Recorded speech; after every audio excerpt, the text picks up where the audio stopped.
Hello viewers, welcome to Revathi's Tamil kitchen. Revathi's Tamil கிச்சன்ல இன்னைக்கு பால் பணியாரம் எப்படி செய்யறதுன்னு பார்க்கலாம்.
எல்லா மாவும் பணியாரம் பொரிச்சு எடுத்துட்டேன்.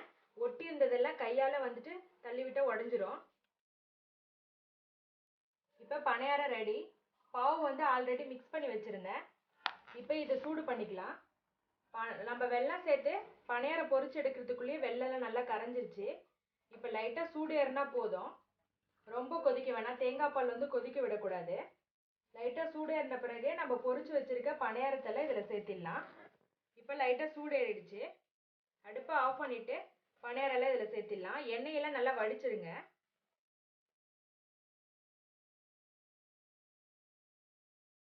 ஒரு 1/4 மணி நேரம் நல்லா ஊறுனா சூப்பராக இருக்கும்.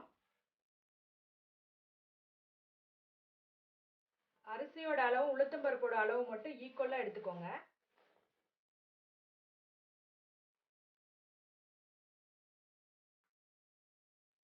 எல்லா பணியாரம் சேர்த்து மிக்ஸ் பண்ணி விட்டு க்ளோஸ் பண்ணி வச்சு ஒரு 1/4 மணி நேரம் கழிச்சு நான் எடுத்து காட்டுறேன். பால் பணியாரம் பாலில் ஊற்றி ஒரு 1/4 மணி நேரம் நல்லா ஊறிடுச்சு.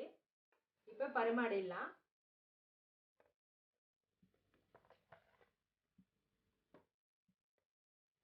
நல்லா 1/2 மணி நேரம் ஊறினா கூட சூப்பராக இருக்கும்.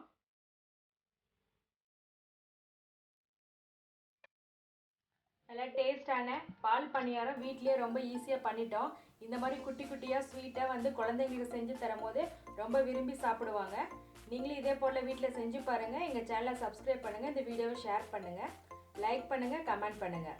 ரேவதிஸ் தமிழ் கிச்சன் பார்க்குற எல்லாருக்கும் ரொம்ப நன்றி.